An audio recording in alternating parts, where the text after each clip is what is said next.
सलाम अलैकुम, क्या हाल चाल है आप लोग। मेरी आवाज़ आ रही है आप लोगों को। यस सर, वालेकुम अस्सलाम वालेकुम जी। सलाम सर। और तबीयत ठीक ठाक है सबकी। अल्लाह का शुक्र है सर। आप सुनाइए, आप किस लिए हैं? लास्ट टाइम हमने डिस्कस किया था, क्लास बाउंड्रीज के बारे में डिस्कस कर रहे थे हम। तो क्लास बाउंड्रीज में कोई कंफ्यूजन तो नहीं है। क्लास बाउंड्रीज बनानी आ गई आप लोगों को। आप थोड़ा सा समझा दें। क्लास पिछली थोड़ा सा दफ़ा इसको नेट रिपीट की कर लेते वजह हैं ज़रा। से नेट की वजह से क्लास पहली नहीं बात हुई तो थी। ये ध्यान में रखनी है आप लोगों ने सर कि जी जी। सर थोड़ा ओवरव्यू दे दें पिछला, क्योंकि ये मेरी पहली क्लास है इसकी। तो ओवरव्यू पूरा देना तो मुश्किल होगा। हम लोग जो है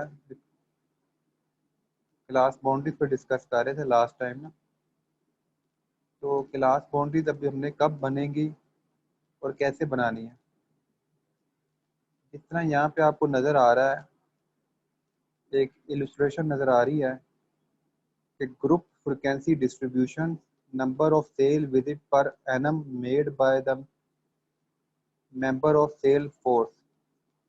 तो ये नंबर ऑफ विजिट्स हैं, ये 41 टू 50 हैं।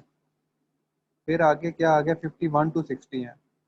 तो 41 टू 50 से मतलब ये है कि 50 आपकी अपर लिमिट है और 41 आपकी लोअर लिमिट है। ठीक है, समझ आ सर रही है ना। 41 टू 50 जी, में जो है, तो 41 लोअर लिमिट है और 50 आपकी अपर अपर लिमिट। लिमिट है। अब देखो इसमें क्लास इंटरवल कितने का है। Class interval, sir class interval क्या होता है? यानी जो गैप है इनके दरमियान, कितने नंबर्स का आ रहा है, 41 से लेके 50 तक। तो ये 10 का है। यस यस अब सर। सर। काउंट कर लो, हाँ 10 का है। Yes 41 sir. से लेके 50, अगर 40 से 50 तक होगा तो फिर तो कितने का 11। क्लास है। फिर 11 का होगा। Very good. क्योंकि 40 और 40 से लेके 50 तक में 40 इंक्लूड है और जी यहाँ पे सर। भी 50 इंक्लूड है। अब आगे 50, अगर हम दोबारा 50 को, नेक्स्ट जो आ रही है 51 आ जाता है, 51 से 60 तक। ये भी 10 का क्लास इंटरवल है। अगर हमारी अपर लोअर चेंज हो रही है ना, तो इसका मतलब क्लास बाउंड्रीज बनेंगी। ये बड़ा इंपॉर्टेंट पॉइंट है, लिख लें बेशक आप, कि जब आपकी अपर लिमिट क्या थी यहाँ पे 50, और वो आगे जाके 51 लोअर लिमिट बन गई है। और फिर अपर लिमिट कितनी थी, 60, आगे जाके 61 लोअर लिमिट बन गई है। फिर अपर लिमिट 70 थी, फिर आगे जाके 71 लोअर लिमिट बन गई है। तो ये चेंज हो रही हैं, तो फिर हमारे पास क्लास बाउंड्रीज बनेंगी। इसका जो बेस्ट वे था वो ये था कि आपने क्या करना है, फर्स्ट रो की अपर लिमिट और सेकंड रो की लोअर लिमिट को ऐड करना है। दोनों को ऐड करके ना 2 पे डिवाइड कर देना है।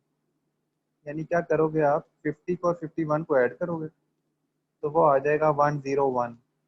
उसको डिवाइड करोगे 2 पे तो वो आ जाएगा 50.5। तो वो आपकी जो है 50.5 अपर लिमिट होगी। दोबारा बता देता हूँ, जी सर, आपके पास दोबारा इतना। बता दें। हाँ, क्लियर हो गया। नहीं सर, दोबारा बता दें। देखो टेबल बना होगा आपके पास, पेपर में सवाल किस तरह आएगा। सपोज ये क्वेश्चन आया हुआ है कि क्लास बाउंड्रीज बनानी है इसकी हमने, तो हम क्या करेंगे, क्लास बाउंड्रीज हमेशा नंबर ऑफ विजिट्स की बनेगी या इस डाटा की बनेगी जो फ्रिक्वेंसी के लेफ्ट साइड पे डाटा पड़ा हुआ है। आपने क्या करना है, पहली रो कौन सी है, 41 टू 50, ये एक रो है। दूसरी रो है 51 टू 60, सेकंड रो है। इतना 61 टू 70 थर्ड रो है। 71 टू 80 फोर्थ रो है। जी आपने सर। फर्स्ट रो की अपर लिमिट पकड़नी है। क्या है फर्स्ट रो की अपर लिमिट, 50 है। और जी सेकंड रो की लोअर लिमिट पकड़नी है, वो क्या है, 51 है। दोनों को ऐड करना है। ऐड करने के बाद 2 पे डिवाइड कर देना है। तो आंसर क्या आएगा, 50.5। वो फर्स्ट रो की अपर लिमिट में लिख देना 50.5। ठीक है। ठीक है सर। ठीक है। उसके बाद आपने 50.5 में 10 ऐड करते जाना है, 60.5, 70.5, 80.5, 90.5, 100.5। और 50, अब जब लोअर लिमिट निकालोगे तो 10 माइनस कर देना। 50.5 में से 10 माइनस करोगे तो आ जाएगा 40.5। 40.5 आ गया। उसके नीचे आपने क्या करना है, प्लस करते जाना है 40.5 में 10 का इंटरवल, तो वो बन जाएंगे। असल मकसद क्या है क्लास बाउंड्रीज बनाने का, गैप खत्म करना है डाटा के दरमियान। अब देखो आपकी जो अपर लिमिट है फर्स्ट रो में, वो सेकंड रो में लोअर लिमिट बन जाती है। फिर जी सेकंड रो में जो अपर लिमिट है वो थर्ड रो में लोअर लिमिट बन जाती है। जी सर। इस तरह सेकंड रो में फर्स्ट रो को देखते हैं, फर्स्ट रो में अपर लिमिट क्या है 50.5, तो सेकंड रो में वो लोअर लिमिट बन जाती है। फिर सेकंड रो में जो अपर लिमिट है 60.5, वो थर्ड रो में 60.5 बन जाती है। फिर फोर्थ रो में क्या है 70.5, थर्ड रो में सॉरी 70.5 है अपर लिमिट, तो वो लोअर लिमिट बन जाती है। जब अपर लोअर सेम आ जाए तो फिर क्लास बाउंड्रीज आपकी तैयार हो गई हैं। तो क्लास अच्छा बाउंड्रीज सर। आपकी ऐसे बनेंगी, अपर लोअर सेम करनी होती है हमने। ठीक है सर। किसी को कंफ्यूजन है तो बताएं, रिपीट कर देता हूँ मैं। सर पूछें जी। सर ये जो मिड पॉइंट है, ये जो 41 to 50 है, इन ये जो हमने क्लास बाउंड्री बना ली, और इनके जो दरमियान में होगा वो हमारा मिड पॉइंट होगा। नहीं नहीं, मिड पॉइंट तो होता है, वैसे तो मिड तो ये होता है, दो चीज़ों का मिड तब निकलता है जब उसकी लोअर अपर को ऐड कर दो। किसी चीज़ का मिड किस तरह यस सर। निकालते हैं, दोनों को जमा करके दो पे डिवाइड करने से मिड निकल आता है, ठीक है। हमने यहाँ पे मिड ठीक पॉइंट है नहीं सर। निकाल रहे हैं, हम क्लास बाउंड्रीज बनाने का मेथड बता रहा हूँ। ये मेथड जिस तरह मर्जी का डाटा आ जाए, जिस तरह मर्जी कंफ्यूजिंग डाटा आ जाए, आपने कंफ्यूज नहीं होना, ठीक है। ये जो 0.5 ऐड करने वाला और सब्ट्रैक्ट करने वाला चक्कर है ना, ये कई दफ़ा फेल हो जाता है। कई दफ़ा डाटा बड़ा डिफरेंट किस्म का आ जाता है। तो हम इसकी क्लास बाउंड्रीज बनाने के लिए बेस्ट वे जो है वो यही है कि आप फर्स्ट रो की अपर लिमिट को पकड़ें 50, और सेकंड रो की लोअर लिमिट को पकड़ें 51, दोनों को ऐड करें, उस पे दो पे डिवाइड करें, तो वो आ जाएगा 50.5, ठीक है। उस 50.5 में जी 10 ऐड करते जाएं आगे, तो वो आपके पास क्या हो जाएगा, अपर क्लास बाउंड्रीज बनती क्लास जाएंगी और लोअर बनती जाएंगी। बाउंड्री अगर और सपोज आपसे लोअर। सवाल है आप सर ये लोगों जो से जी, जी जी पूछिए, पहले आप क्वेश्चन पूछें। फ्रीक्वेंसी हाँ जी। है, सर फ्रीक्वेंसी जो है सर दरमियान में ये जो जी। फ्रीक्वेंसी है, ये बताता हूँ क्या चीज़ है। फ्रीक्वेंसी जो है सर वो गिवन होगी सर हमें। हाँ, फ्रिक्वेंसी गिवन भी हो सकती है, नहीं भी गिवन होगी तो निकालने के तरीके भी मैं आपको हर एंगल से क्वेश्चन करवाऊंगा इंशाल्लाह ताला, कि जिस मर्जी एंगल से क्वेश्चन पूछ ले टीचर एग्जामिनर, आप जवाब दे सकोगे। ये जो फ्रिक्वेंसी होती है ये रेपिटेशन होती है कि एक चीज़ कितनी दफ़ा रिपीट हुई है। इस तरह आप जो है एक वीक में कितने टाइम्स फ्रूट लेते हो आप, तो हम कहेंगे ये फ्रिक्वेंसी है आपकी, ठीक है। समझ आ गई बात की, ठीक है आ सर। रही है बात। फ्रिक्वेंसी ये जी है, जी एक जी वीक सर। में आपने कितनी दफ़ा फ्रूट खाया है। 6 दफ़ा खाया तो फ्रिक्वेंसी 6 हो जाएगी। एक वीक में अगर आपने 10 दफ़ा खाया फ्रूट, तो वो फ्रिक्वेंसी 10 हो जाएगी। समझ आ रही बात। या आपने कोई अकाउंट है जीमेल डाटा कितनी दफ़ा यूज़ किया है, एक महीने में 20 दफ़ा यूज़ किया है जीमेल अकाउंट, तो फ्रिक्वेंसी 20 हो जाएगी, ठीक। अच्छा, अब ये जो नंबर ऑफ विजिट्स हैं, ये क्या कह रहा है कि एक शॉप है जिसमें 41 से लेके 50 तक लोग आते हैं, उसकी फ्रिक्वेंसी 6 है, यानी 6 लोग जो है नंबर ऑफ विजिट्स जो है जिन्होंने 41 से सॉरी 50 तक विजिट्स किए वो 6 है फ्रिक्वेंसी उनकी। तो फ्रिक्वेंसी का मतलब रेपिटेशन होता है, रिपीट कितनी हो रही। अच्छा, सवाल मेरा क्या था, सवाल ये था कि अगर नंबर ऑफ विजिट्स का कॉलम जो है आपके लेफ्ट साइड पे बना हुआ है, इसको हम कर देते हैं स्किप, इग्नोर कर देते हैं अगर हम, तो जो हमारा राइट साइड पे कॉलम बना हुआ है, अगर ये पेपर में आ जाए तो फिर क्लास बाउंड्रीज बनाने की जरूरत होगी या नहीं होगी। नो सर, पहले से बनी हुई है क्लास बाउंड्रीज तो। Very good, very good, excellent. Class boundaries पहले से बनी हुई हैं, फिर नहीं बनानी आपने, क्योंकि जब आपने आपकी अपर लिमिट लोअर हो जाए और फिर अपर लिमिट लोअर बनती जाए और उनके दरमियान गैप ना हो, तो फिर क्लास बाउंड्रीज नहीं बनती। ये बड़ा टेक्निकल और इम्पोर्टेंट पॉइंट है, आप नोट कर लें, उर्दू में लिख लें बेशक, ताकि आपको याद रहे कि अगर अपर क्लास लिमिट जो है बाद में लोअर बनती जा रही हैं, वही क्लास लिमिट अपर लोअर बनती जा रही हैं, तो फिर क्लास बाउंड्रीज नहीं बनेंगी। क्लियर हो गया जी बात। Yes sir. Excuse me sir. अब जी जी।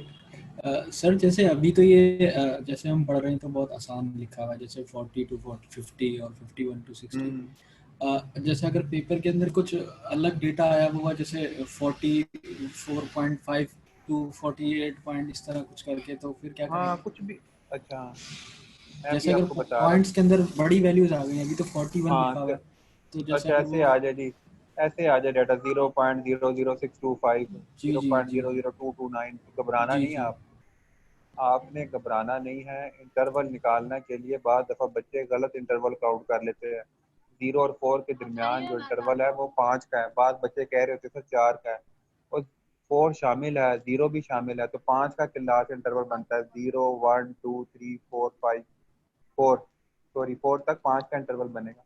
तो आप काउंट कर लें इसको। दूसरी चीज़ ये है कि जो मेथड मैं बता रहा हूँ आपने उस पर एग्री करना है। ये वाला रटा सिस्टम नहीं लगा देना कि इसमें 0.5 ऐड कर दो उधर माइनस कर दो। ये मेथड कहीं पे तो एप्लीकेबल है, कई जगह ये मेथड फेल भी हो जाता है। इसलिए मैंने आपको जो चीज़ बता रहा हूँ कि आपने क्या करना है, फर्स्ट रो का अपर लिमिट और सेकंड रो की लोअर लिमिट दोनों को ऐड करके 2 पे डिवाइड करना, फिर क्लास बाउंड्रीज बनेंगी। क्लियर सर ये होगी बात? इंटरवल क्या होता है? इंटरवल होता है कि गैप होता है, 3 का इंटरवल है, 4 का इंटरवल है, ठीक है। इस लोअर और अपर लिमिट को माइनस करने से आता है इंटरवल। यानी हम कहते हैं 5-5 का इंटरवल रख लेते हैं, 10 का इंटरवल रख लेते हैं, 20 का इंटरवल रख लेते हैं, तो डाटा पे डिपेंड कर रहा होता है, गैप का होता है। फिर उस इंटरवल के दरमियान वैल्यूज वेरी कर रही होती हैं। इस तरह अब 41 और 50 के दरमियान जो है 6 वैल्यूज हैं रिपीट हो रही हैं, तो वो उसको फ्रिक्वेंसी कर दी इसने। फ्रिक्वेंसी का मतलब होता है रेपिटेशन, ठीक है। ठीक है सर। तो फ्रिक्वेंसी सर का मतलब मतलब होगा वैल्यूज जितनी भी पॉइंट्स में आ जाए, जितने भी उसमें आ जाए, मेथड प्रोसीजर वही हमको रखना सेम। है। हाँ सही है सर। हाँ, आपने प्रोसीजर ठीक को है, फॉलो करना। ठीक है उसके सर बाद वो यहाँ कह रहा है जी आपके पास जो है क्लास विथ का फार्मूला बताया हुआ इसने, upper class boundary minus lower class boundary, तो वहाँ से भी क्लास विथ निकल सकती है। क्लास विथ का सेकंड नेम क्लास इंटरवल है। बाद लोग सर इसको sir C dot I sir भी लिखते हैं क्लास। जी जी। सर फ्रिक्वेंसी दोबारा बता दें, समझ नहीं आई। यार फ्रिक्वेंसी बहुत आसान सी चीज़ है, मैंने आपको एग्जांपल दी है कि फ्रिक्वेंसी होता है रेपिटेशन।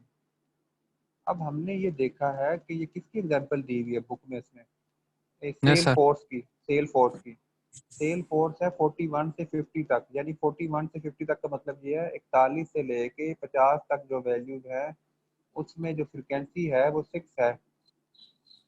यानी इसमें 6 नंबर आ रहे हैं इसमें, ठीक है। Yes sir. फ्रिक्वेंसी होती है रेपिटेशन, और आसान लफ्जों में आपको बता रहा हूँ 51 से 60 तक की 8 वैल्यूज आ रही हैं। 51 से लेके 60 तक जो वैल्यूज है ना वो 8 है उनकी फ्रिक्वेंसी। इसका मतलब है कि 51 से 60 का मतलब पता क्या है, कि जो वैल्यूज होंगी ना 51 और 60 के दरमियान वो 8 वैल्यूज है फ्रिक्वेंसी में आ रही हैं, ठीक है। दोबारा बता देता हूँ और क्लियर कर देता हूँ यार। 51 2 टाइम्स आ रहा है, सपोज कर लो। 54 जो है वो 3 टाइम्स आ रहा है, तो 5 दफ़ा हो गया। 56 2 टाइम्स आ रहा है, 6 दफ़ा हो गया। 59 1 टाइम आ रहा है, तो 8 हो गया। समझ आ गई बात की? उस ओके सर, समझ आ इंटरवल के उस इंटरवल के अंदर वैल्यूज लाए करेंगी, जो वैल्यूज हैं उस इंटरवल के अंदर लाइज करेंगी। क्लियर होगी बात? Yes sir. अच्छा, सर हो और अच्छी गया, तरह। Yes sir. हाँ, 61 नहीं आएगा, 61 आएगा तो निचले थर्ड रो में चले जाएंगे हम। अच्छा जी, क्लास विथ के बाद आ गई मिड पॉइंट हो गया जी आपका। क्लास विथ को मैं कह रहा था क्लास इंटरवल भी कहते हैं, कंफ्यूज नहीं होना। कोई नाम चेंज हो गया तो आप ये ना कहेंगे पढ़ा नहीं हुआ हमने। क्लास विथ को क्लास इंटरवल भी कहते हैं, इसको डिनोट करते हैं सी डॉट आई से। मिड पॉइंट निकाल, मिड पॉइंट का मतलब ही यही है कि उसको वैल्यूज को, दोनों वैल्यूज को ऐड करके 2 पे डिवाइड कर देना, मिड पॉइंट निकालना। तो यस सर। यहाँ पे नीचे एग्जांपल दी हुई है, लास्ट जो है वो दी हुई है ग्रुप फ्रिक्वेंसी डाटा क्या होता है। कौन बताएगा मुझे ग्रुप डाटा क्या होता है जी? ग्रुप डाटा सर जो किसे कहते हैं जी? सर जो सर मर्ज हुआ सर हुआ हो। जिसमें जिसमें फ्रीक्वेंसी हो। वेरी गुड, जिसमें फ्रिक्वेंसी हो, जिसमें रेपिटेशन हो, टेबल फॉर्म में बना हुआ है, ग्रुप डाटा होगा, फ्रिक्वेंसी होगी। फ्रिक्वेंसी ना भी लिखा हो, वर्ड नंबर लिखा हो, तब भी मतलब फ्रिक्वेंसी है।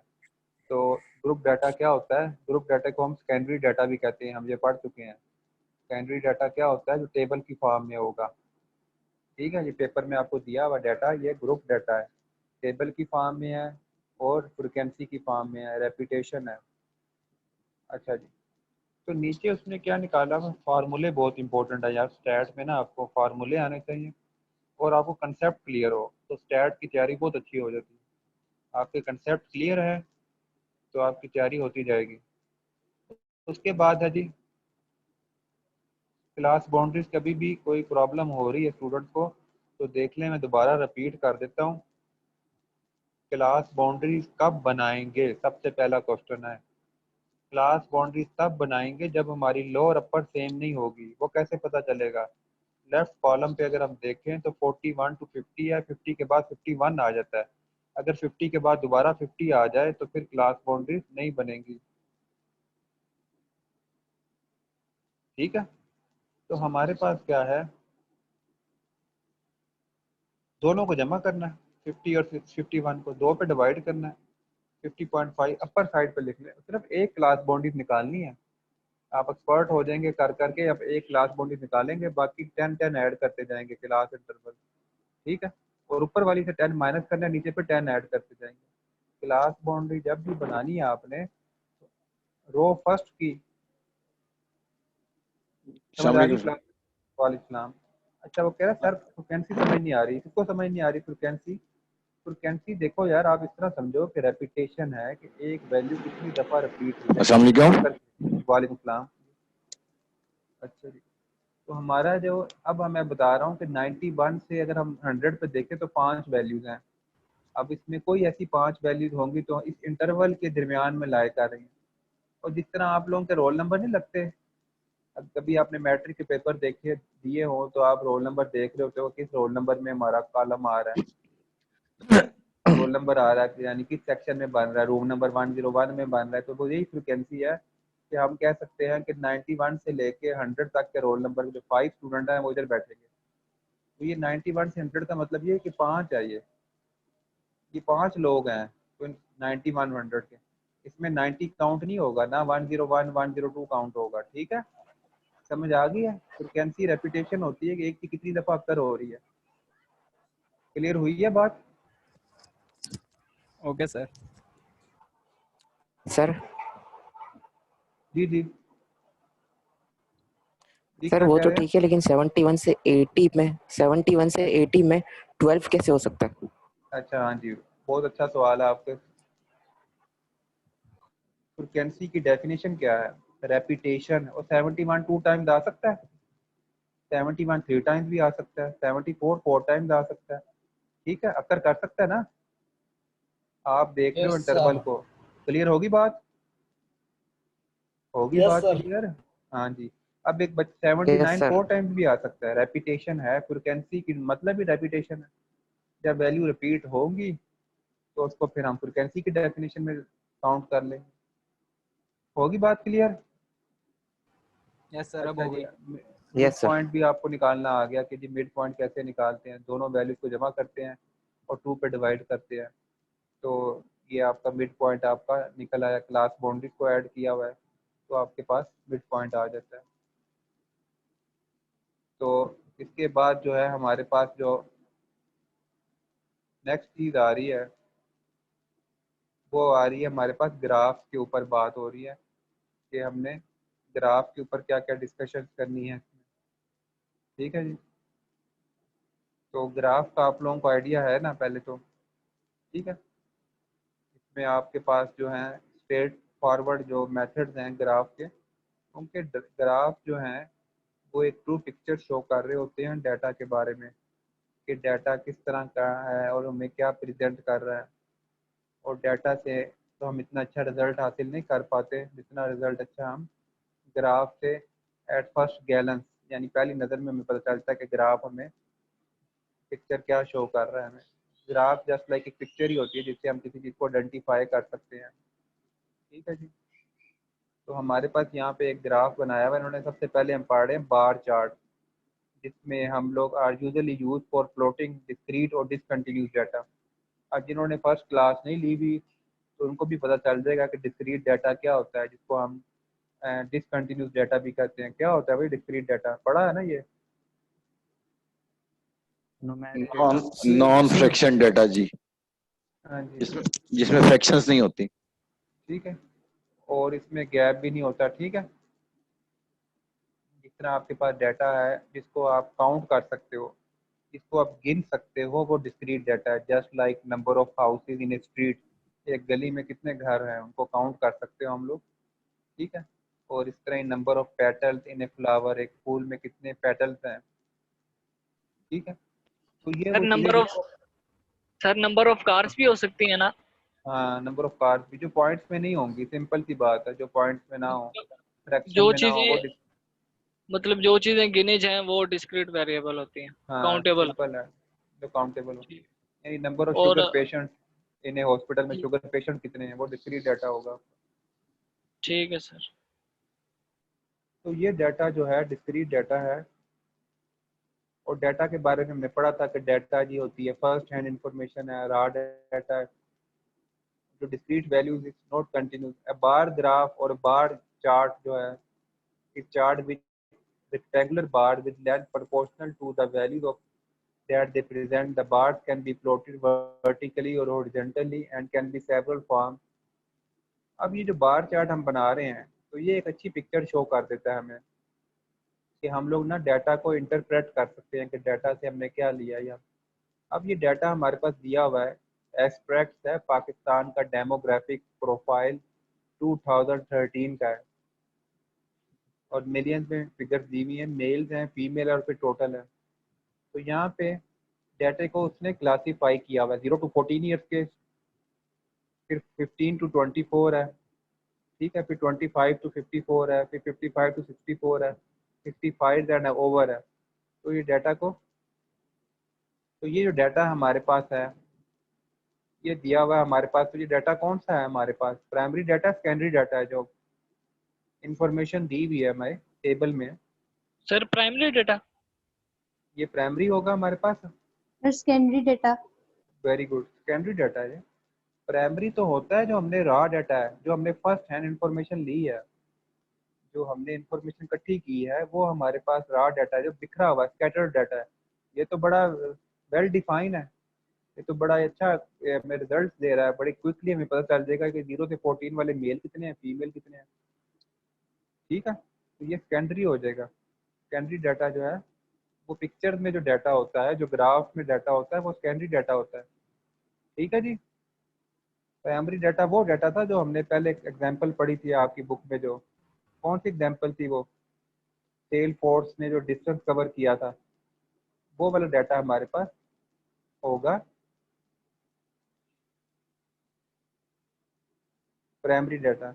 इसी तरह एक हॉस्पिटल है, वहाँ पे विजिट करते हो और पेशेंट के नाम लिखते जाते हो, उनकी एज लिखते जाते हो और उसके बाद उनकी डिजीज लिखते हो, तो ये प्राइमरी डाटा होगा। बाद में उसको आप कोई ग्राफ बनाते हो, टेबल बनाते हो, तो वो सेकेंडरी डाटा में कन्वर्ट हो जाएगा। तो ये डाटा आपको पता है, ग्राफ जो है बड़ा इंपॉर्टेंट है मैथमेटिक्स में भी।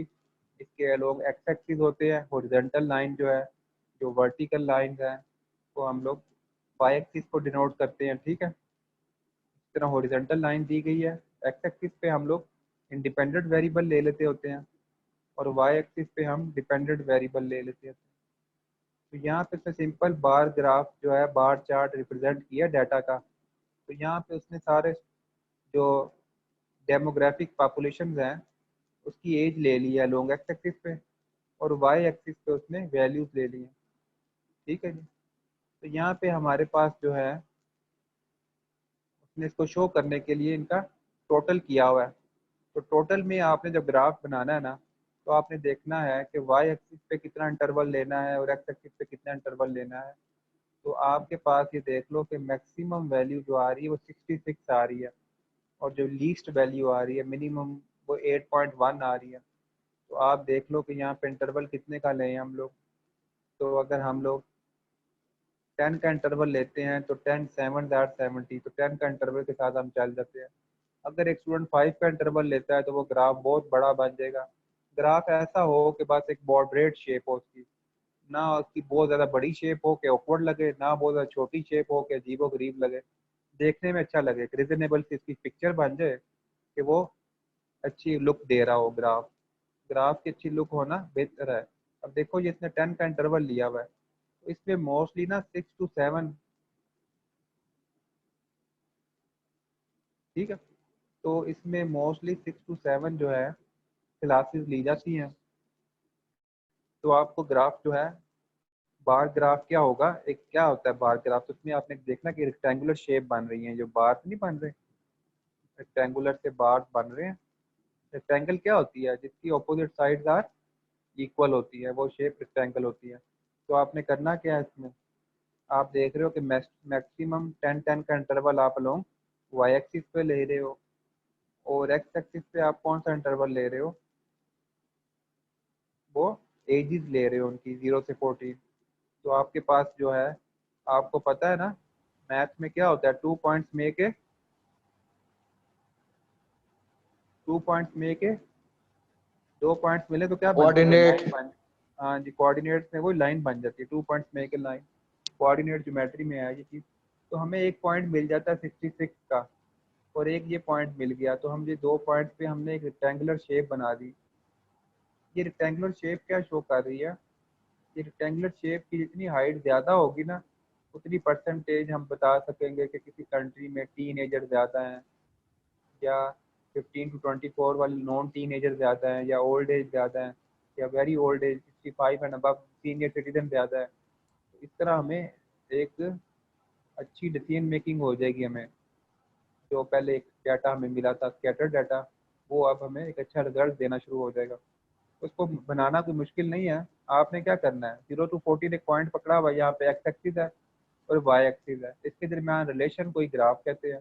अब रिलेशन को हमने प्लॉट कर देना जी, तो इसको पॉइंट को ऊपर लेके जाएंगे, 66 पे इसको अटैच कर देंगे। यहाँ पे 60 और 70 का डिफरेंस क्या है, इनका मिड पॉइंट 65 होगा, 65 से थोड़ा सा ऊपर हम एक पॉइंट लेंगे और वहाँ पे एक रेक्टेंगल ड्रा कर लेंगे। और रेक्टेंगल की जो विड्थ होगी ना, लेंथ किस पे डिपेंड कर रही है रेक्टेंगल की, वाई एक्सिस की वैल्यूज पे, और विड्थ जो है वो सबकी नॉर्मल रखनी है आपने, जो एक्स एक्सिस के साथ आ रही है। तो ये आपके पास क्या आएगा, इस तरह आपका ग्राफ बन जाएगा। अगर हम ग्राफ देख रहे हैं तो सर हमें जी जी सर ये तो ग्राफ के अंदर जैसे लिखा हुआ है, जैसे सबसे पहली वाली वैल्यू हम लेंगे 66, ठीक है, और तो ये मैक्सिमम उसके वैल्यू। जी जी, तो ये उसके मुताबिक बना हुआ है ग्राफ। और जैसे अगर लिखा हाँ, हुआ हो मेल या फीमेल, तो फिर क्या करेंगे? दरअसल ये जो ग्राफ बना हुआ है ये टोटल का बना हुआ है। टोटल का अगर बना हुआ है। हाँ, हाँ, अगर वो मांगे कि भाई सिर्फ मेल की बताओ या फीमेल की बताओ, तो फिर कैसे करेंगे? उसके लिए अलग ग्राफ बनेंगे वो उसके लिए अलग ग्राफ के अलग चीज़ है। सिंपल हम लोग बार चार्ट पढ़ रहे हैं ना, तो सिंपल बार चार्ट में हमारे पास हम लोग उसको एग्रीगेट कर सकते हैं, टोटल कर सकते हैं। जो आप जी बात कर रहे हैं ना वो आगे आ जाएंगे, मल्टीपल बार चार्ट में आ जाती है चीज़ें। ठीक है, अभी ठीक है हमने सर, कंबाइन करके देख रहे हैं, कोई ठीक है डाटा सर। हमें कंबाइन दिया हुआ है। ठीक है, एक चीज़ आपने ये याद रखनी है, तो आपका एक एमसीक्यूज भी बन गया यहाँ पे कि डिस्क्रीट डाटा के लिए हम लोग बार चार्ट यूजली यूज़ करते हैं। ये एमसीक्यूज में आ सकता है आपके लिए, ठीक है ना। एक एमसीक्यूज में ये भी पूछ सकते हैं वो कि डाटा डिस्क्रीट है या कंटिन्यूस है, एक एग्जांपल देकर। और ये भी पूछ सकते हैं आपसे कि जो है डिस्क्रीट डाटा के लिए जो बेस्ट यूज होता है वो बार चार्ट होता है। ठीक है, सर ये अब कंटिन्यूस बात डेटा है ना? ये कौन जो सा चल रहा कंटिन्यूस है, है, ये जो चल रहा है ये कंटिन्यूस है, क्योंकि ये 65 कंटिन्यूस है डाटा। पॉइंट। जी जी, जो ठीक है, पॉइंट्स में आ पॉइंट। गया ना टोटल इसका, वो कंटिन्यूस बन जाता है। हाँ, ठीक है सर, ठीक है। अच्छा जी, अब हमारे पास यहाँ पे ये आ जाता है कि जो डाटा अब हमने प्लॉट किया है, तो हमें यहाँ से पता चल रहा है कि ये जो 65 एंड ओवर है ना, ये लोग जो है सबसे कम है, लीस्ट पे हैं ये। तो ग्राफ भी यही शो कर रहा है, लेकिन हमारा ग्राफ जो है वो एट फर्स्ट गैलेंस पे हमें पिक्चर शो कर देता है कि जो यहाँ पे 65 ईयर्स एंड ओवर जो है वो कम है। तो ये ग्राफ जो है वो बेस्ट ग्राफ हमारा बन गया इस तरह। ठीक है जी, ग्राफ समझ आ गया इसका। जी सर, आ गया। अच्छा, इसमें कौन सी चीज़, आपसे सवाल है जी मेरा, कौन सी चीज़ जो है वो ज़्यादा काउंट फॉर नहीं है और कौन सी चीज़ ज़्यादा काउंट फॉर है। मतलब सर समझ नहीं आई। अच्छा, समझ नहीं आई, बिल्कुल समझ नहीं आई। नहीं नहीं, मतलब जो आपने सवाल पूछा इसकी समझ नहीं आई। अच्छा, देखो अगर इसमें मैं ये पूछ रहा हूँ, जो विड्थ है ना, विड्थ वो किसी चीज़ पे डिपेंड नहीं कर रही। देखो सबकी सेम रखी हुई है ना, एक्स एक्सिस पे विड्थ देख रहे हो, जी ये जी एक्स सर। एक्सिस होता है। अगर हम जमीन पे लेट जाएं तो एक्स एक्सिस है, अगर हम खड़े हुए हैं तो वाई एक्सिस वाई है। एक्सिस। एक्स एक्सिस पे देखो सबकी विड्थ बराबर है और सबकी ये बराबर रखनी होती है। और जो हाइट होती है वो Y along X axis height होती है, जो वेरी कर रही है। 66 सबसे ज़्यादा है, फिर उसके बाद जो है, सॉरी 66 सबसे ज़्यादा है, फिर 65.8 है, फिर 41 पॉइंट है। तो ये वेरी कर रही है, नीचे विड्थ सेम रखनी है आपने। ठीक है जी, जो आपका इंडिपेंडेंट वेरिएबल है। इंडिपेंडेंट वेरिएबल क्या होता है, जो किसी पे डिपेंड नहीं कर रहा होता। ठीक है, जिस तरह हाइट आपकी इंडिपेंडेंट वेरिएबल हो सकती है, वेट आपका डिपेंड नो कर रहा है ना सर। हाइट पे। ठीक है, हाइट आपकी डिपेंडेंट वेरिएबल हो सकती है, सपोज कर सकते हैं? No sir. क्यों, हाइट किस पे डिपेंड कर रही होती है? तो दूसरे तो कई फैक्टर्स होंगे ना, हाइट किस पे डिपेंड कर रही है? आपके फादर की हाइट पे डिपेंड कर रही है, आपकी फैमिली की हाइट पे डिपेंड कर रही है, वो तो ठीक है, हाइट काफ़ी चीज़ों पे डिपेंड करती है। इंडिपेंडेंट वेरिएबल वो होता है जो किसी पे डिपेंड नहीं कर रहा। ठीक है, टाइम ले लेते हैं, टाइम इंडिपेंडेंट वेरिएबल है, टाइम गुजरता जा रहा है, ठीक है। टाइम किसी जी। के ऊपर ये नहीं हुआ टाइम रुक रहा है, टाइम इंडिपेंडेंट वेरिएबल है तो किसी चीज़ पर डिपेंड नहीं करता। लेकिन आपका जो वेट है ना वो हाइट पे डिपेंड करता है। जी सर। एक हाइट बढ़ेगी तो आपका वेट भी बढ़ेगा ऑब्वियसली। ठीक है, तो इंडिपेंडेंट वेरिएबल को हम एक्स एक्सिस पे लेते हैं और डिपेंडेंट वेरिएबल को हम वाई एक्सिस पे वाई लेते हैं। एक्सिस पे लेते हैं। ठीक है जी, क्लियर है जी यहाँ तक?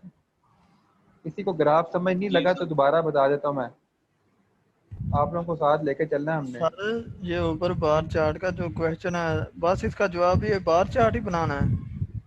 हाँ, ये तो आपका ना पेपर एमसीक्यूज होगा, बार चार्ट आपको कोई डायग्राम बनी होगी वो उसमें से कुछ छोटा सा एमसीक्यूज पूछ लेगा बना के कि ये कौन सी क्लास ज़्यादा हाई वैल्यू शो कर रही है, या या लो बार कर रही चार्ट है। कहाँ पे बनता है, या कौन सी लो ज़्यादा वैल्यू शो कर रही है। तो आपको पता ही है, ग्राफ देख के पता चल जाएगा आपको।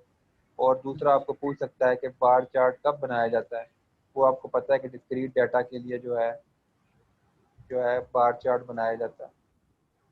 जी सर ठीक। इसी तरह इसके मल्टीपल बार चार्ट आ जाते हैं, जो भी एक स्टूडेंट पूछ भी रहा था हमसे। मल्टीपल का मतलब क्या है, एक से ज़्यादा, दो हो गए, तीन हो गए तो हम उसको मल्टीपल में ले आते हैं।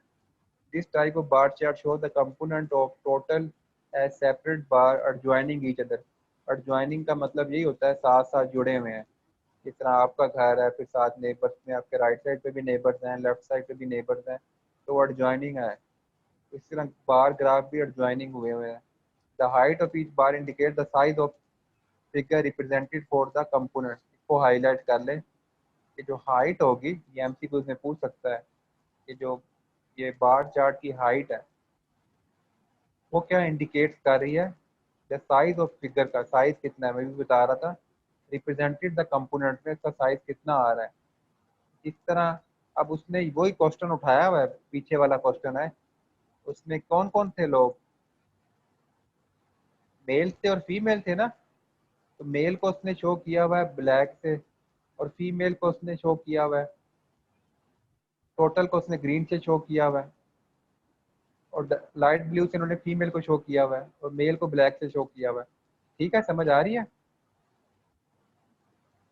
तो यहाँ पे यस उसने ये यस स्केल सर। लिया हुआ है। अच्छा, ये बनाने का मकसद क्या है? सिर्फ उसका एक कंसेप्ट देना है कि जी मल्टीपल बार चार्ट ऐसे होगा। अभी एक बच्चे ने कहा था सर अलग-अलग बना सकते हैं। हाँ जी, बना सकते हैं अलग-अलग, तो उस पर मल्टीपल बार चार्ट लगेगा। अगर अकेला एक ही बनाना है, टोटल का बनाना है, तो फिर वो लगेगा सिंपल बार चार्ट। यहाँ तक कोई कंफ्यूजन है?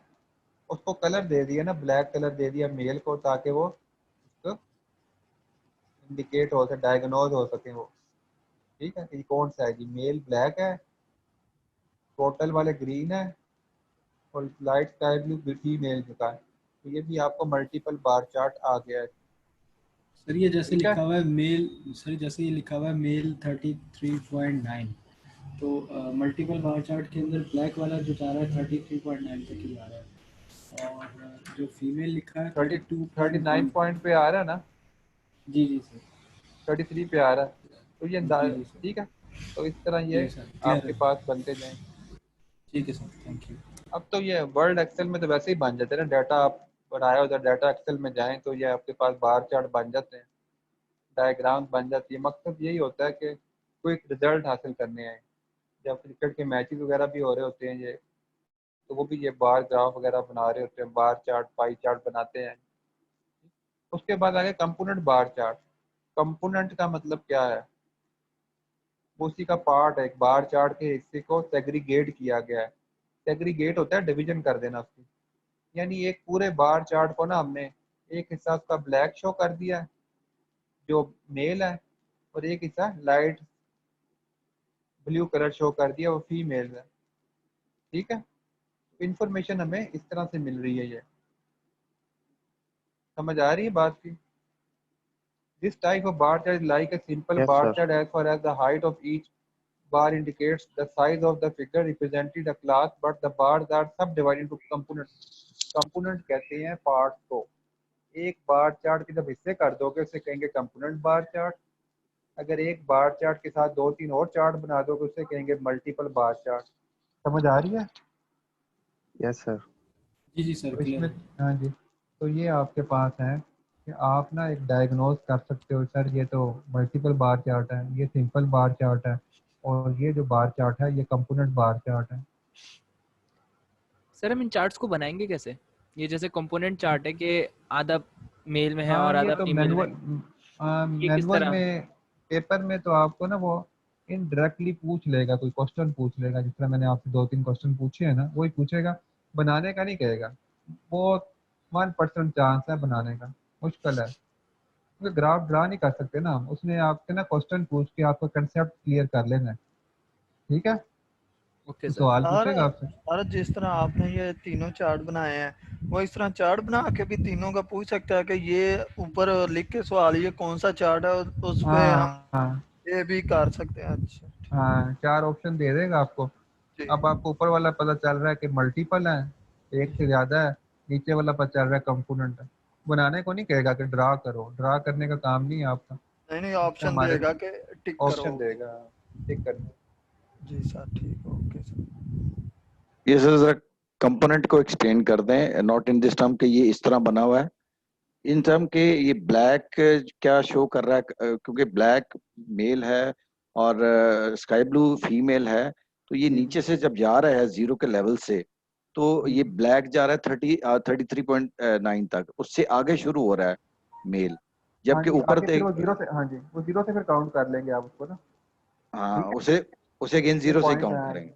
बाकियों को पता है ये पॉइंट समझ आई भी है? ये पॉइंट जो बताया अभी, अच्छा डिस्कस कर लिया कि पहले हमने ब्लैक को काउंट किया जी। जी बात सर, ये स्टूडेंट को क्लियर है। पॉइंट नहीं पता होता, कई स्टूडेंट ऐसे होंगे जिनको समझ नहीं आई होगी ये पॉइंट की।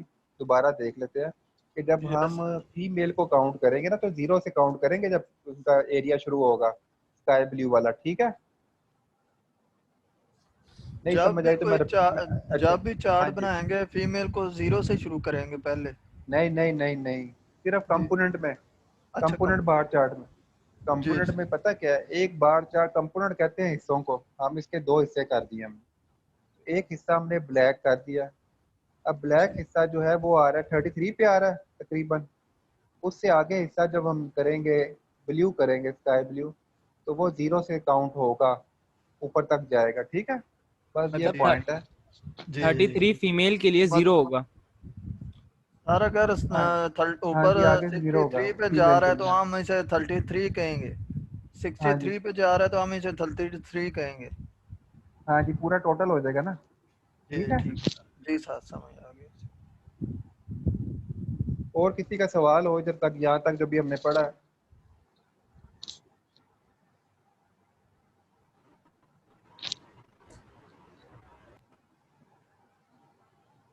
इसी तरह जो है ये इसने शो किया हुआ है परसेंटेज कंपोनेंट बार चार्ट, तो ये क्या है, परसेंटेज में शो कर दिया हुआ इसने, ठीक है?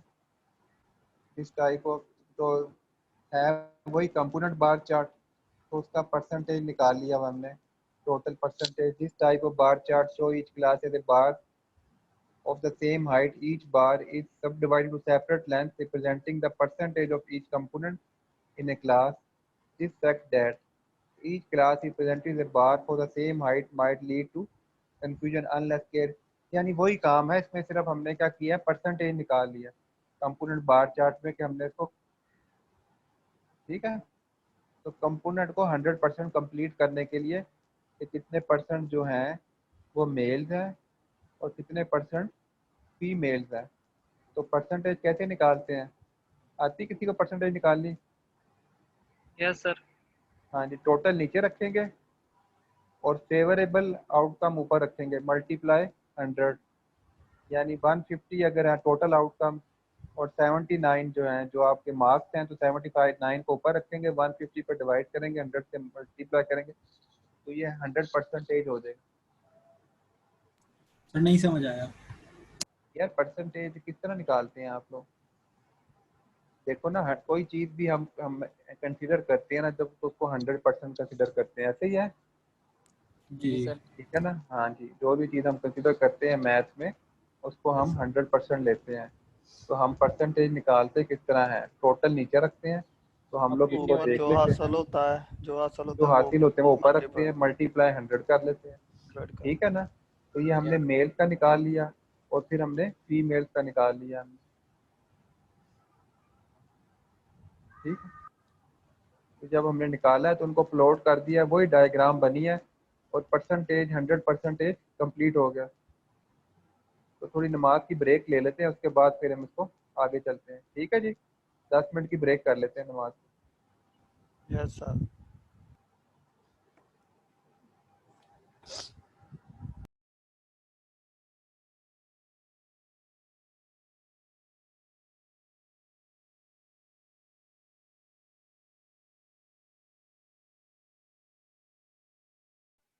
सर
यहाँ पे परसेंटेज में शो किया हुआ है इस पे, और सेम हाइट, क्योंकि 100% कंप्लीट करना है हमने, तो कुछ हिस्सा जो है वो मेल्स को शो कर रहा है ब्लैक वाला, वो स्काई लाइट ब्लू वाला स्काई वो फीमेल्स को शो कर रहा है।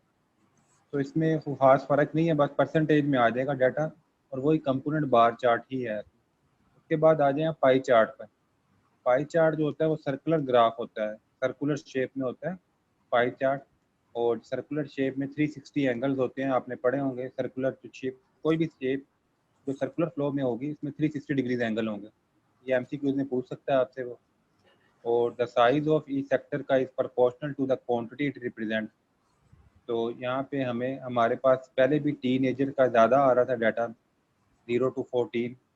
तो ये एक पूरे सर्कल को ना डिवाइड कर देता है, की पार्टीशनिंग कर देता है, पार्ट्स बना देता है, कितना एरिया शो कर रहा है। तो इसका मतलब ये है कि जो पाई चार्ट है ना, वो हमें एक एरिया वाइज सेग्रीगेशन कर देता है डाटा की। ठीक है, समझ आ रही? तो जी पाई सर। चार्ट क्या है? सर्कुलर ग्राफ है, circular chart dividing sector, the size of each sector is proportional to the quantity it represent. और ये वाइडली यूज होता है डिलीवर इनटू ऑडियंस को for with mixed technical knowledge. Sir ठीक है, एरिया वाइज डिवीजन हो जाती है इसकी। निकालना कैसे है, इसका फार्मूला कैसे है, वो मैं बताता हूँ आपको।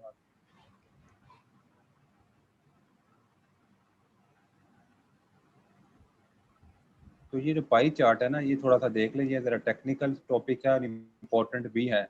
मे बी इसमें से कोई एमसीक्यूज वो आपसे पूछ ले। ठीक है,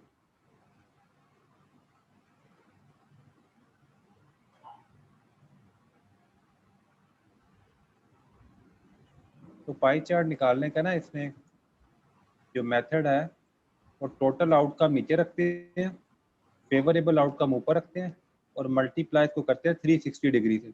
एमसीक्यूज में आ सकता है कितना, इसका फार्मूला क्या है, फार्मूला आपको पेपर में आ सकता है इसका।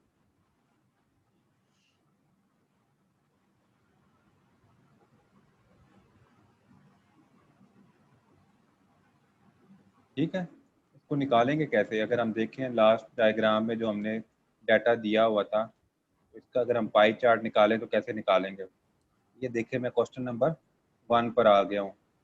सबसे पहले हम इसका टोटल करेंगे। किसका टोटल करेंगे? तमाम वैल्यूज़ का, 66 का, 41.3 का, 65.8 का, 9.1 का, 8.1 का, इन सब का टोटल कर लेंगे। टोटल कर लिया,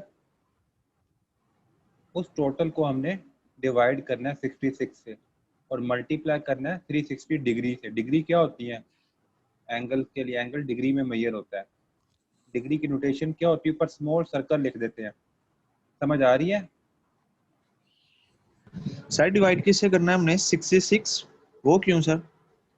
आपने ना असल में ना पाई चार्ट जब बनाना है ना, जी तो पाई चार्ट होता है कि एक जो पाई चार्ट हमने बनाना है वो शो करेगा कितना एरिया, कवर्ड एरिया घेरेगा वो, ठीक है ना? जी असल में जी पाई सर। चार्ट ये है सेक्टर्स के ऊपर, सर्कल जो है ना, एक सर्कल जो है वो पाई चार्ट को शो कर रहा होता है जिसमें 360 डिग्री के एंगल्स होते हैं, और जो सर्कुलर शेप है ना उसको डिवाइड करना होता है हर सेक्टर को। सेक्टर जिस तरह एक एरिया हो गया या रीजन हो गया, आपने क्या करना है, इन सबको ऐड करें, क्या आंसर आ रहा है? 66 को ऐड करना है 41.3 में, फिर 41.3 को ऐड करना है 65.8 में, 9.1 में, 8.1 में। इसका टोटल जो आंसर आएगा उसको डिवाइड करना है 190.3 90 सर पॉइंट डिवाइड किस में करेंगे? 90 तो नहीं आ रहा। 190.3 हाँ 190.3 190.3। अब 66 को ऊपर रखना है और 190.3 से डिवाइड करना है, मल्टीप्लाई 360 करना है, ठीक है? जो आंसर आएगा उतना हमने एरिया बना लेना है उसका, उतना उसका कवर्ड एरिया हो जाएगा। सर सर 226.3 हाँ सर ये आ टोटल जाएगा। को ऊपर रखना है? सर टोटल को ऊपर रखना है या टोटल को नीचे टोटल रखना है? टोटल हमेशा नीचे रहता है, टोटल नीचे रहेगा। जिसका निकालना है वो ऊपर लगेगा, मल्टीप्लाई 360 डिग्री लगेगा, तो वो सर आपके ये पास। जो आप बता रहे हैं, सर ये जो आप बार चार्ट का आप डाटा ले रहे हैं ना, सर जो सबसे बड़ा होगा वो ऊपर होगा ना हमारा, टोटल नीचे होगा। चार्ट में से जो सबसे बड़ा होगा, नहीं नहीं, चार्ट में 66 सब, बड़ा है ना? बार चार्ट का यार, चार्ट बार चार्ट का नहीं बता रहा मैं, पाई चार्ट बता रहा हूँ कि आपने जो बार चार्ट का जो टेबल है डाटा वाला, उससे पाई चार्ट का डाटा कैसे बनाना है आपने। उसके बनाने का तरीका ये है कि पहले वैल्यू कौन सी है, 66 आ रही है, जी सर। ठीक है? 66 को डिवाइड कर यस देना सर। टोटल पे डिवाइड कर दो, वो आ रहा है 190.3, डिवाइड कर दिया और मल्टीप्लाई कर देना 360 से, जी सर। तो जो आ जाएगा वो एंगल बन जाएगा। फिर सर अगला आ जाता है 263 आ रहा है। टोटल। नहीं नहीं, डिवाइड करने के बाद जब हमने 360 से मल्टीप्लाई किया तो 66 हाँ का आंसर 263 का 263 एंगल, आ रहा है। ठीक है, ये एंगल आ जाएगा, ठीक है? इसके ऊपर डिग्री लिख लो। डिग्री क्यों लिख रहे हैं इसके ऊपर? क्योंकि हम 360 ओ, डिग्री से मल्टीप्लाई कर जी रहे हैं, जी सर। ठीक हो गया? उसके बाद आ जाता है 41.3, इसको डिवाइड करेंगे 192.3 पे और मल्टीप्लाई करेंगे 360 से, ठीक है? तो वो आपके पास आ जाएगा, हमारे पास एंगल आ जाएगा। 164। हाँ जी, वो आ जाएगा एंगल, ठीक है? 164 तो नहीं आ रहा, इसका कम आ रहा है। इनका सम 360 होना चाहिए। अगर आप देखोगे ना तो इसका सम जो है वो 360 होगा। 164 आ रहा है। इसको डिवाइड करके, डिवाइड करने के बाद जब 360 से मल्टीप्लाई किया है अच्छा तो 164 आ रहा है। अगला डिवाइडेड। क्या आ रहा है? 65.8 को डिवाइड करो आप 192.3 पे और मल्टीप्लाई 360 डिग्री करो आप। Okay sir. 60। सर इसको हम ड्रॉ कैसे करेंगे? जैसे हमारे पास अभी आए। तो ये पेपर में मुश्किल ही आएगा, ड्रा करना नहीं आएगा वैसे, क्योंकि प्रैक्टिकल इसको मैनुअल डी से बनाते हैं, जो प्रोटेक्टर नहीं होता डी से, जी जी उससे सर। बनता होता है, उससे एग्जैक्ट इसका ना एंगल्स निकलते होते हैं।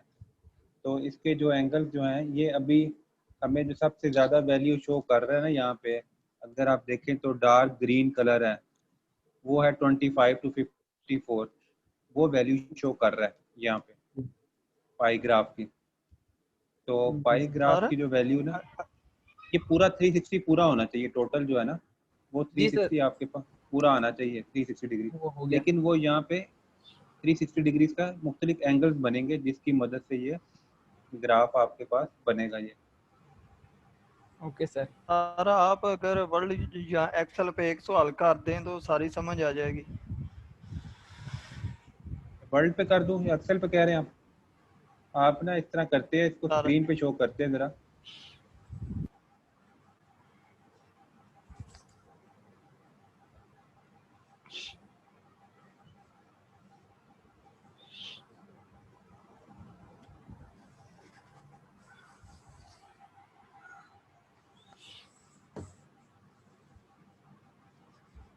सर जी जी स्क्रीन डिसेबल हो गई।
आवाज आ रही मेरी?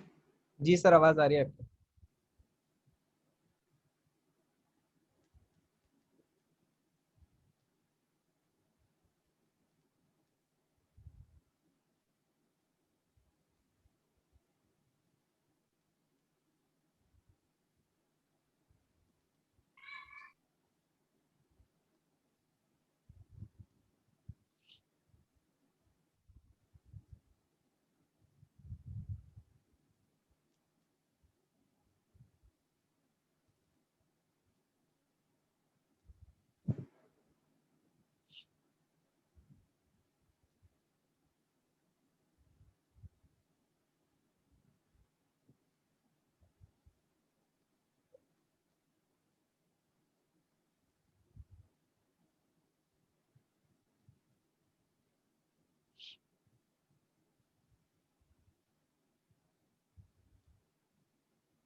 आप इस तरह करें फिर ना, इसको नेक्स्ट टाइम ना बोर्ड पे, वाइट बोर्ड पे करते हैं, इसको सही नहीं होगा इस तरह ना, इस तरह ये वर्बल नहीं होगा। मैं ये जो पोर्शन है ना पाई चार्ट वाला,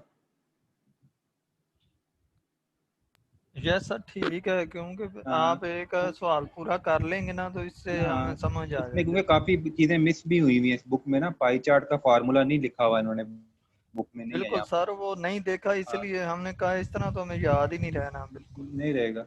तो आप जो है ये जो ग्राफ वाला जो कुछ चीज़ें हैं, इसमें ये जो ग्राफ बने हुए हैं, पाई चार्ट का भी रहने दें, क्योंकि आपको समझ नहीं आएगी इसकी। तो कुछ चीज़ें जो हैं अगला देख लेते हैं। मैं ना वाइट बोर्ड पे कैमरे पे आपको कराऊंगा फिर नेक्स्ट लेक्चर में ना, इंशाल्लाह ताला। तो ये इसमें अब देख लें, यहाँ पे कोई क्वेश्चन दिया हुआ है इसने आपको, ये देख लेते हैं। हिस्टोग्राम बना हुआ है ये, कंटिन्यूस डाटा ये, ठीक है। 500 टू अंडर 100 है। ये क्या है? अनपेड इनवाइसेज हैं ये। तो हिस्टोग्राम कैसे बनाना है ये देख लेते हैं आज हम फिर। सबसे पहले आपने पेपर में सवाल किस तरह आएगा जी इसका भी, ठीक है, हिस्टोग्राम बनाने का क्वेश्चन किस तरह आपके पास आएगा। नंबर ऑफ इनवाइसेज दिया हुआ है, नंबर ऑफ इनवाइसेज हमेशा फ्रिक्वेंसी होती है, ये याद रखना आप,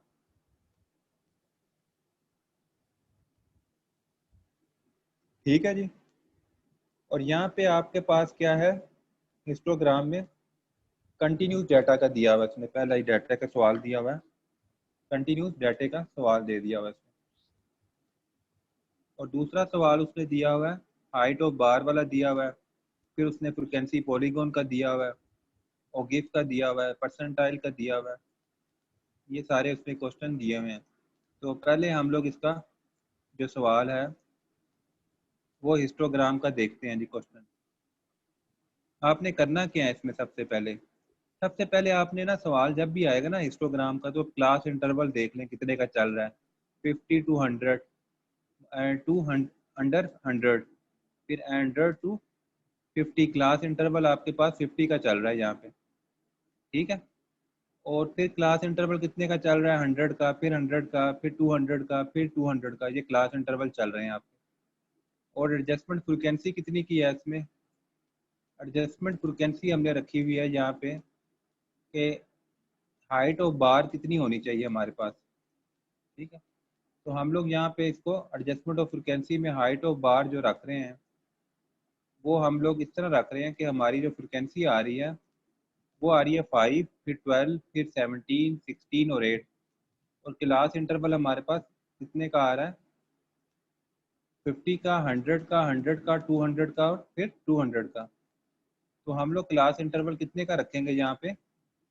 100 का क्लास इंटरवल रख लेते हैं। तो 100 का क्लास इंटरवल जिससे रख रहे हैं, किसने अज्यूम किया हुआ है कि 100 is the standard class size, ठीक है जी। आप क्या करोगे? आप इसको एडजस्टमेंट फ्रिक्वेंसी को इसको 2 से मल्टीप्लाई करोगे तब बनेगा 100, और किसी को हम 2 से डिवाइड करेंगे तब बनेगा 100। तो जब हम एडजस्टेड फ्रिक्वेंसी निकालने लगे हैं तो फिर हम फ्रिक्वेंसी को भी मल्टीप्लाई करेंगे इसके साथ, नंबर ऑफ इनवॉइसेस के साथ। समझ आ रही है बात की? सर ये दोबारा समझा दे, समझ नहीं है इसकी सर, दोबारा समझा दे। सर एक बात की जी जी हो रही थी आप जी जी पूछे जी, बात पूछे। सर आपने डिस्क्रीट और कंटीन्यूअस डेटा का बोला आपकी आवाज नहीं क्लियर हो रही मुझे, आपकी आवाज बार क्लियर नहीं हो रही। सिंपल बार चार्ट में कंटीन्यूअस लिखा हुआ है। अब ठीक है सर? अच्छा, हिस्टोग्राम में और सिंपल बार चार्ट में फ़र्क है। हिस्टोग्राम ये होता है कि ये जो है इसमें गैप नहीं होता, यानी ये बार चार्ट कलेक्ट हो रहे हैं, ठीक है। समझ आ रही बात की? ये जो बार चार्ट है ना आपके पास कलेक्टिव हो रहे हैं, कलेक्शन की शेप में आ रहे हैं। वो जो बार चार्ट थे, सिंपल बार चार्ट थे, उनमें गैप आ रहा था। हिस्टोग्राम में आपके पास गैप नहीं आएगा। ये समझ आ रही है? सर एक और बात पूछनी थी। जी जी सर आपने क्लास इंटरवल जब आपने स्टार्ट किया था तो आपने उसमें बताया था कि 41 से 50 तक का 10 का डिफरेंस आ रहा है, 10 का इंटरवल है। तो इधर 50 से लेके 100 तक 51 का इंटरवल नहीं आएगा? बिकॉज 50 भी तो काउंट होगा। अंडर 100 का मतलब है 99 तक होगा ना ये। ओके सही है सर।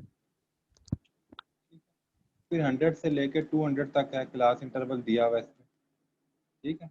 अब हमारे पास जो क्लास इंटरवल आ रहा है,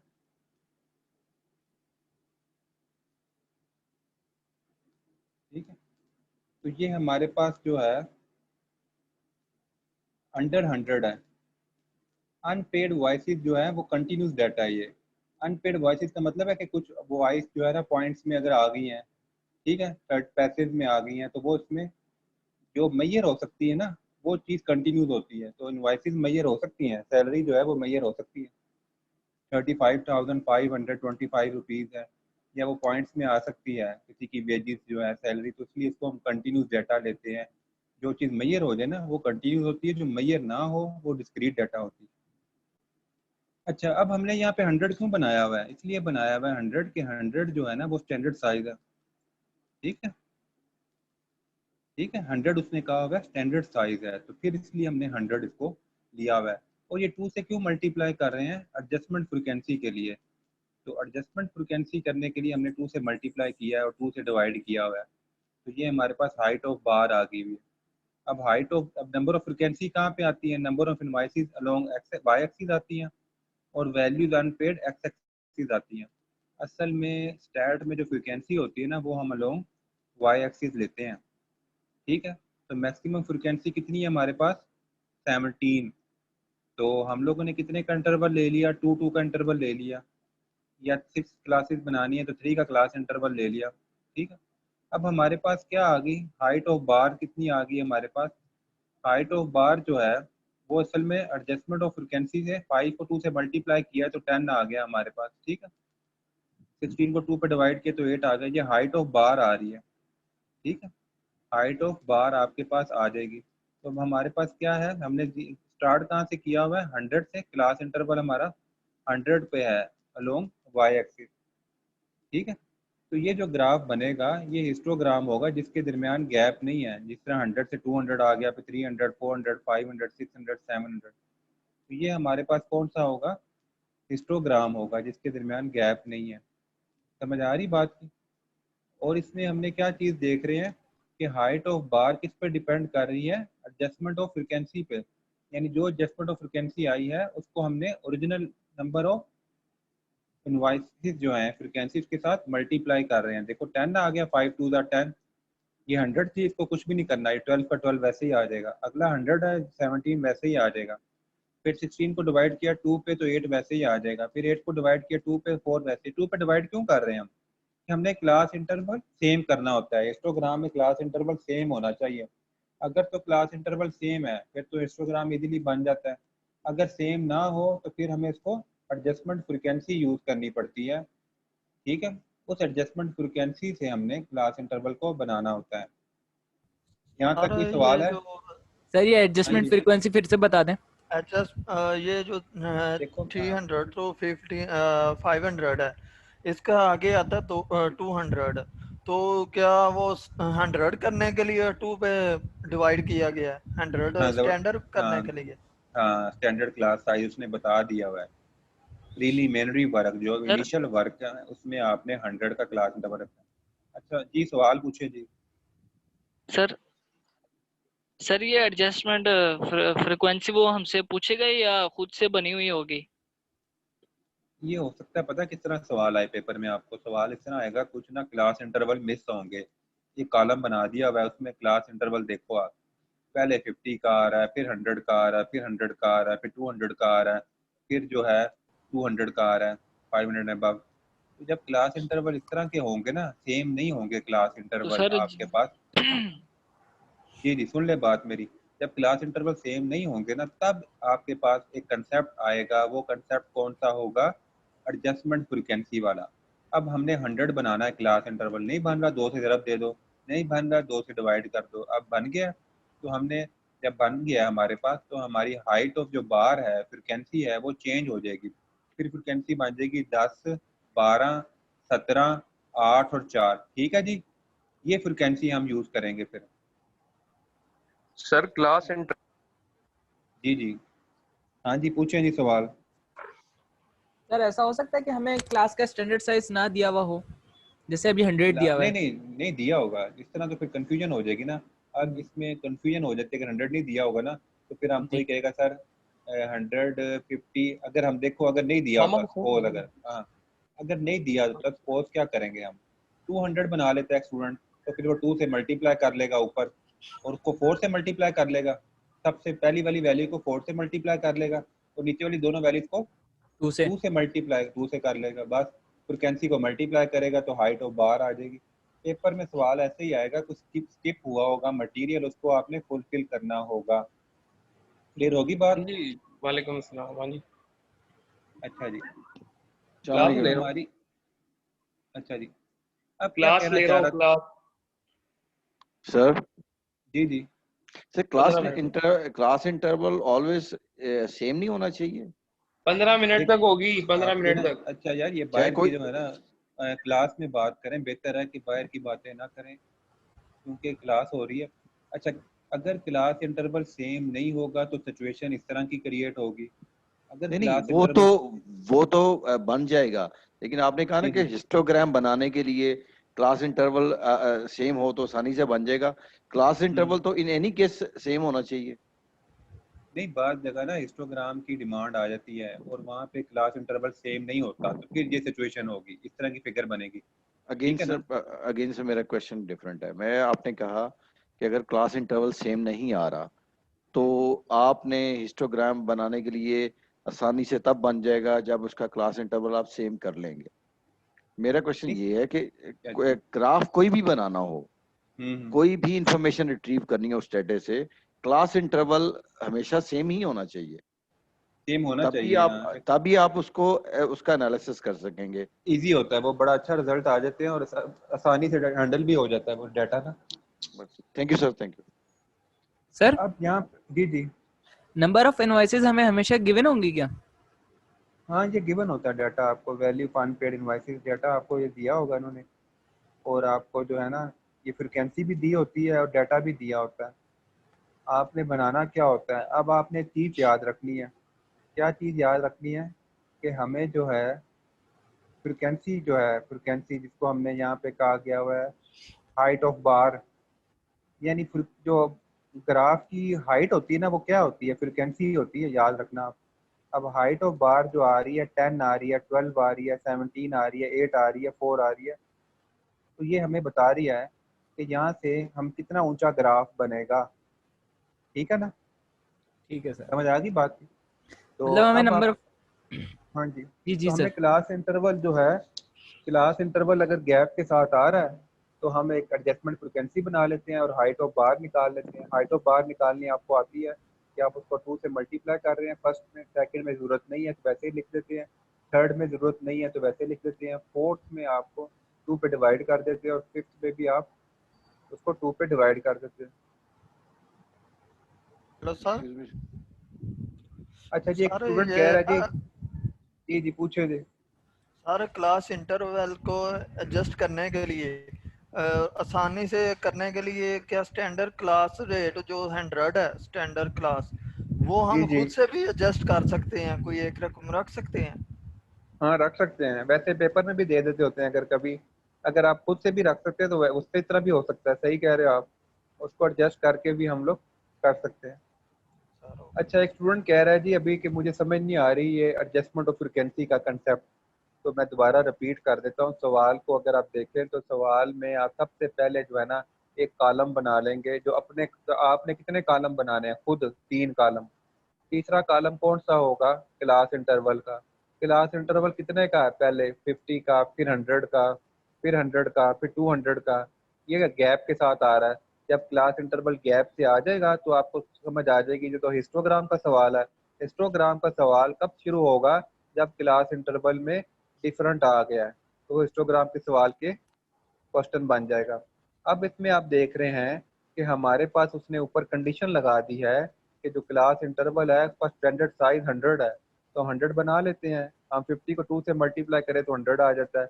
100 बना हुआ है तो स्किप कर देते हैं, फिर 100 बना हुआ है स्किप कर देते हैं, फिर 200 को डिवाइड कर देते हैं 2 पे, फिर 100 बन जाएगा, फिर 2 पे डिवाइड कर देते हैं 100 को तो 2 पे 100 बन जाएगा।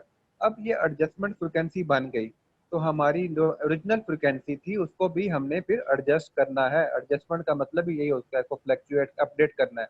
अब उसको अपडेट किस तरह करेंगे, उसको जो मल्टीप्लाई हो किया है उसको 5 से मल्टीप्लाई कर देंगे फ्रिक्वेंसी से, तो हमारी हाइट ऑफ बार निकल आएगी। ठीक है जी, कोई मुश्किल चीज़ नहीं है इतनी इसमें, मल्टीप्लाई है ना। जो एडजस्टमेंट फ्रिक्वेंसी आई है इसको फ्रिक्वेंसी से मल्टीप्लाई कर देंगे, वो हाइट ऑफ बार आ जाएगी। उसको कहाँ पे लिखेंगे अब हम, उसको हम लिख देंगे इधर वाई एक्सिस में, और जो वैल्यू ऑफ अनपेड इनवाइसेस थी उनको कहाँ पे लिखेंगे, अलोंग एक्स एक्सिस पे, तो ये ग्राफ बन जाएगा आपका। और ये दूसरी बात, तो ग्राफ सॉरी ये क्या कह रहा है जी, ये कहना ये चाह रहे हैं कि नीचे विड्थ क्यों चेंज हो रही है, ये कौन बताएगा मुझे। एक्स एक्सिस पे जो विड्थ चेंज हो रही है, चौड़ाई क्यों चेंज हो रही है, who will tell me. Sir वो 200 का जो क्लास इंटरवल है ना उसकी वजह से वो 200 आ रहा है ना इंटरवल, तो शाबाश, very excellent excellent good. Class interval की वजह से वो जो रेंज है वो कहीं 50 100 आ रही है, तो इस वजह से वो चेंज हो रहा है। तो कहीं पिच बहुत कम है, कहीं ज़्यादा है, कहीं बहुत ही ज़्यादा है, तो इस वजह से हो रहा है। और बाकी हाइट ऑफ बार जो है वो इस तरह आ गई है। क्लियर हो गया ये चीज़? किसी को कंफ्यूजन है? हिस्टोग्राम में गैप नहीं होता, याद रखो। कोई एक डायग्राम बना के दे दी उन्होंने, कहेंगे जी बचाने क्या है, ये बार चार्ट है, कंपोनेंट बार चार्ट है, या ये क्या हिस्टोग्राम है, ठीक है, या पाई चार्ट है, तो आप इंडिकेट कर लोगे ना, पहचान लोगे ना क्या क्या है ये डायग्राम से। तो ये भी एक आपका एक एमसीक्यू तैयार हो जाता है इस तरह। उसके बाद आपको एक सवाल दिया हुआ है यहाँ पे डिस्क्रीट डाटा का हिस्टोग्राम में 41 to 50 नंबर ऑफ विजिट्स हैं, ठीक है। अब नंबर ऑफ विजिट्स जो हैं इन ए शॉप में, तो वो डिस्क्रीट डाटा ही होगा ना, कोई 4.5 बंदे तो नहीं जा सकते एक शॉप के अंदर, या 4.7 मेल बॉयज तो नहीं जा सकते, टीनेजर्स, तो वो आपका डिस्क्रीट डाटा होगा। अब ये भी उसने हिस्टोग्राम बनाया हुआ है, डिस्क्रीट डाटा का हिस्टोग्राम बनाया हुआ है। डिस्क्रीट डाटा में आपके पास यहाँ पे क्लास फ्रिक्वेंसी दी हुई है और क्लास बाउंड्रीज दी हुई है, ठीक है जी। इसमें क्लास इंटरवल सेम है, अभी जो मैंने कहा था कि सेम से भी बन जाता है जी क्लास इंटरवल, तो ये हिस्टोग्राम आपके पास ये है, इस पे क्लास इंटरवल सेम है। अभी एक स्टूडेंट ने बड़ा अच्छा आंसर दिया था सर कि क्लास इंटरवल डिफरेंट है, तो इससे विथ डिफरेंट हो रही थी। अब क्लास इंटरवल सेम है तो विथ भी सेम होगी, ठीक है जी। ये स्लाइड जो मैं शो कर रहा हूँ, पिक्चर ये समझ आ रही है ये? सर ये जो उन्होंने सीधा किया है, ये क्लास बाउंड्रीज एक जैसी हैं सेम, इसकी वजह से और हाँ जी, वेरी गुड। 10% हाँ 41 10 का, to 50। हाँ जी, क्लास इंटरवल सेम है, शाबाश, बिल्कुल सही कह रहे हो आप। अच्छा, ये हिस्टोग्राम दूसरी शक्ल का आ गया जिसमें हमारे पास क्लास इंटरवल सेम आ रहा है सब में। तो जब क्लास इंटरवल सेम हो तो फिर हिस्टोग्राम की जो विड्थ होती है, चौड़ाई, वो सेम होगी और हिस्टोग्राम में गैप नहीं होगा, दोबारा बता रहा हूँ मैं।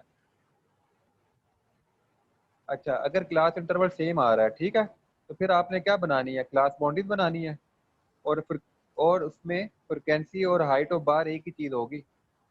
ये बड़ा इंपॉर्टेंट एमसीक्यूज है कि हाइट ऑफ बार और फ्रिक्वेंसी सेम होगी कब, जब क्लास इंटरवल सेम होगा। नोट कर लो ये एमसीक्यू पेपर में आ सकता है कि जब क्लास इंटरवल सेम है तो फिर फ्रिक्वेंसी और हाइट ऑफ बार सेम होगी, और जब क्लास इंटरवल डिफरेंट है तो हाइट ऑफ बार और फ्रिक्वेंसी डिफरेंट होगी।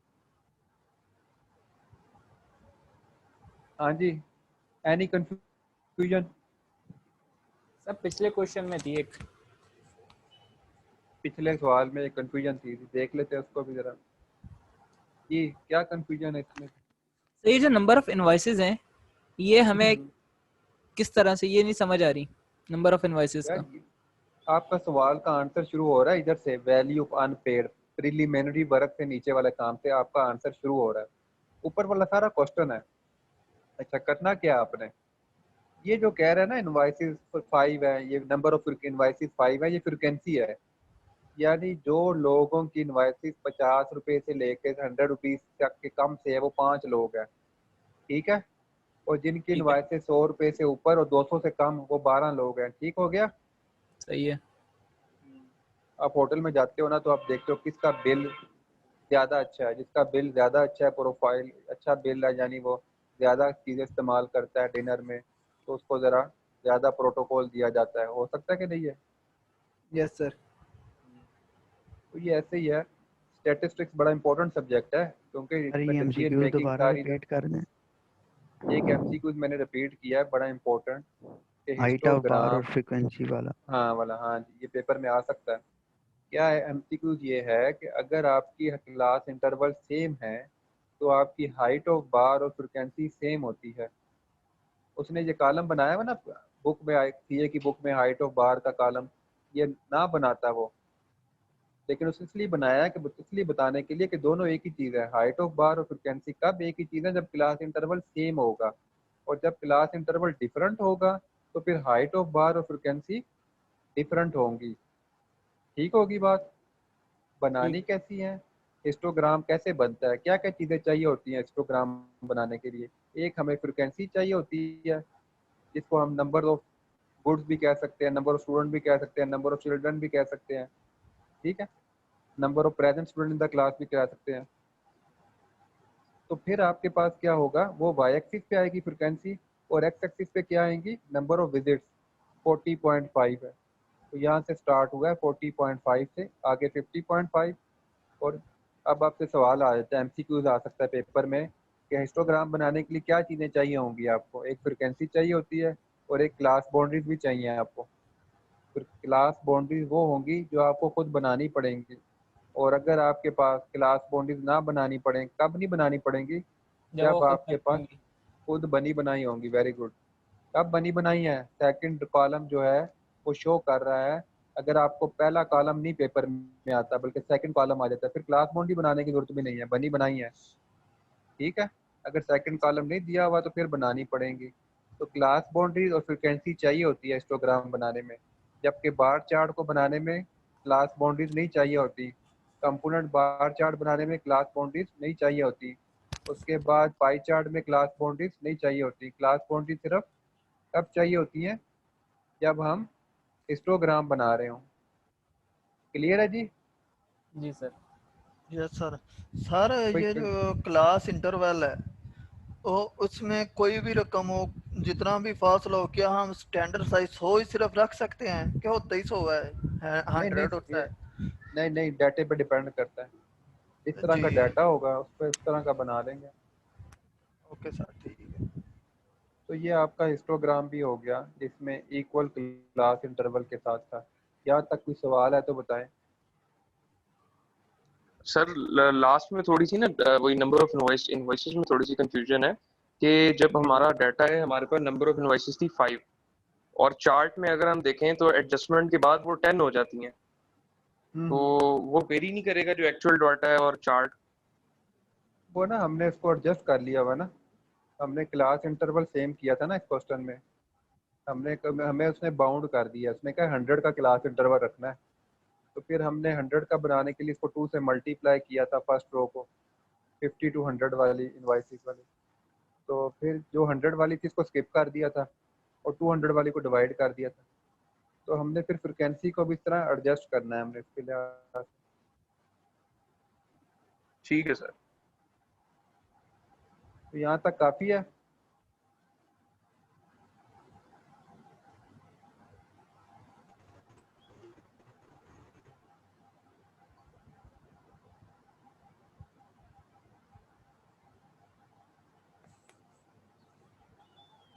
फिर हम लास्ट टाइम हम ना फ्रिक्वेंसी पॉलीगॉन को देखेंगे। ठीक है। तो इस चैप्टर से आपको एमसीक्यूज आने के चांसेस ज़्यादा हैं। जिस तरह जो हम पढ़ रहे हैं ना, उन चीज़ों को आपने माइंड में रखना है, वही आपको एमसीक्यूज की शेप में आपको पूछेगा वो पेपर।